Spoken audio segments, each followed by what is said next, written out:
Assalamualaikum warahmatullahi wabarakatuh. Perkenalkan, nama saya Habibullah, kelas B5 semester 4. Pada kesempatan kali ini saya akan membuat video tentang adab-adab atau cara mandi wajib seperti yang dijelaskan dalam kitab Bidayatul Hidayah. Tugas ini adalah tugas akhir dari mata kuliah literasi digital kitab kuning. Berikut tagnya beserta terjemahannya. Adabul ghusli adalah cara-cara mandi wajib. Fa idza asabatka janabatun min ihtilamin aw wiqa'in fakhudh al-ina'a ila al-mughtasal wa ghsil yadayka awwalan thalathan wa azil ma 'ala badanika min qadarin. Jika kamu terkena janabah, baik janabah itu karena mimpi basah maupun karena berhubungan suami istri, maka ambillah wadah air ke tempat mandi. Kemudian basuhlah kedua tanganmu terlebih dahulu sebanyak 3 kali.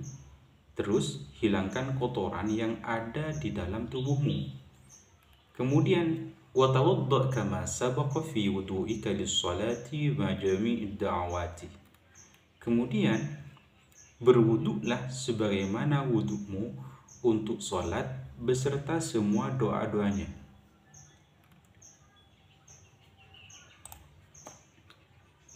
Wa akhir ghasla qadamayka kay la yudayyi al-ma'u fa idza faragta min al-wudu'i fasubb al-ma'a ala ra'sika thalathan wa anta nawin raf'al hadathi min al-janabah ثم على شقك الأيمن ثلاثا ثم على الأيسر ثلاثا وادلك ما أقبل من بدنك وما أدبر ثالثا وخلل شعر رأسك ولحيتك وأوصل الماء إلى معاطف البدن ومنابت الشعر ما خف منه وما كثف.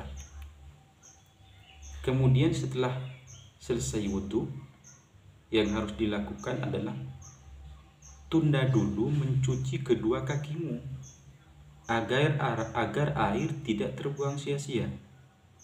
Setelah selesai berwudu, siramkan air ke kepalamu 3 kali, tetapi harus disertai dengan niat mengangkat hadas atau menghilangkan hadas besar dari janabah. Kemudian siram bagian kanan tubuh 3 kali, bagian kanan. Diikuti kemudian dengan bagian kiri juga 3 kali. Gosok bagian tubuh yang tampak dan yang tidak tampak, serta sela-sela rambut kepala dan jenggot di sela-sela. Pastikan air merata ke seluruh tubuh. Jadi seluruh tubuh ini harus kena air. Dan ingat, sebelum menyiram semuanya itu terlebih dahulu harus nawin raf'al hadas, berniat untuk menghilangkan atau mengangkat semua hadas janabah, baik bagian yang jarang berambut maupun yang lebat rambutnya. Setelah itu apa? Wahdar an tamassa dzakaraka ba'dal wudu fa idza asabathu yaduka fa'idil wudu. Kemudian setelah Anda sudah selesai melaksanakan mandi besar, ingat berhati-hati agar tidak sampai menyentuh kemaluan setelah wudhu. Karena kalau sampai menyentuh kemaluan setelah wudhu, maka kita harus mengulangi wudhunya kembali. Wal fariidah min jumlati dzalika kullihi an-niyyah wa izalatun najasah wa isti'abul badani bil ghusli. Ingat, hal yang wajib dalam mandi itu ada 3. Yang wajib dilakukan sebelum kita mandi ada 3. Yang pertama adalah kita harus berniat terlebih dahulu. Kemudian menghilangkan najis. Yang terakhir adalah air itu harus rata ke seluruh tubuh. Air yang akan kita gunakan itu harus merata ke seluruh tubuh. itu kewajiban yang harus dilakukan, mandi wajib. Wal fardul wudu ghaslul wajhi wal yadaini ma'al mirfaqaini wa mashu ba'dir ra'si wa ghaslur rijlaini ila al-ka'baini marratan ma'an niyyati wat tartib. Hal-hal yang harus diwajibkan, yang wajib dilakukan saat berwudu itu yang pertama adalah membasuh wajah, kemudian kedua tangan sampai siku, mengusap sebagian kepala, terus kemudian membasuh kaki sampai mata kaki 1 kali saja. Tetapi itu harus disertai ma'an niyah, harus disertai niat wa tartib, dan disertai harus berurutan itu. Wa ma'adaha sunanun mu'akkadatun fadluha kathira fadluha kathirun wa thawabuha jazilun. Kemudian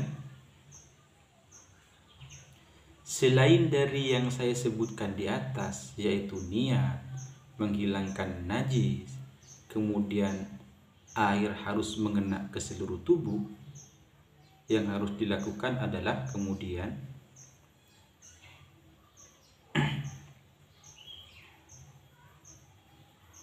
selain dari yang 3 tadi adalah ada sunnah yang sangat dianjurkan dengan keutamaan yang besar dan pahala yang melimpah.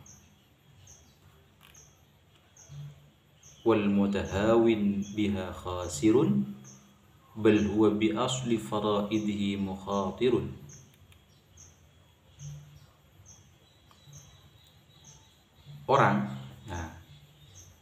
Orang yang apa istilahnya ya, orang yang meremehkan sunnah ini, maksud sunnah ini adalah mengusap wajah, kemudian kedua tangan sampai dengan sikunya, mengusap sebagian kepala, membasuh kaki sampai dengan mata kakinya 1 kali disertai niat dan tartib.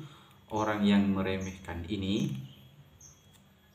dalam kitab Bidayatul Hidayah termasuk orang yang merugi, bahkan mempertaruhkan sahnya kewajiban dasarnya.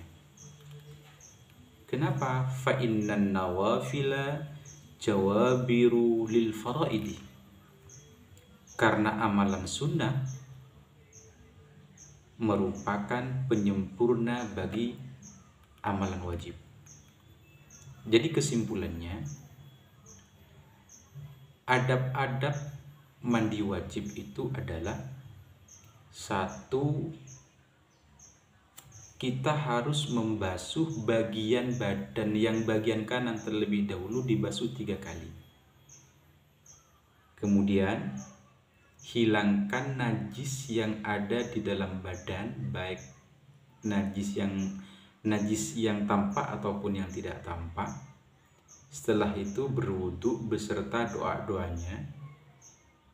Setelah itu harus berniat.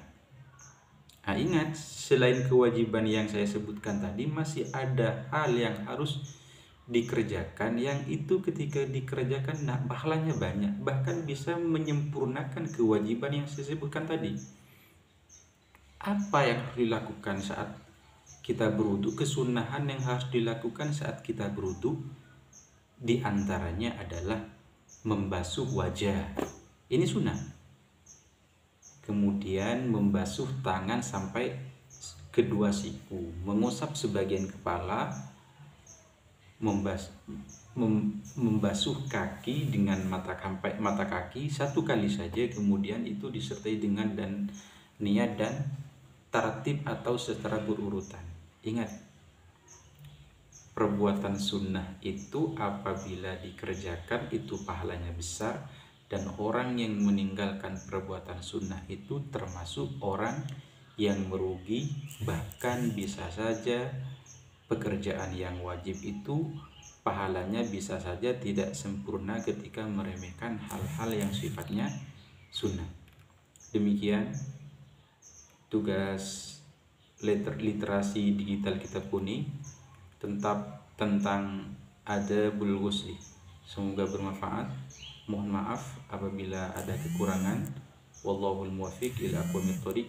Wassalamualaikum warahmatullahi wabarakatuh.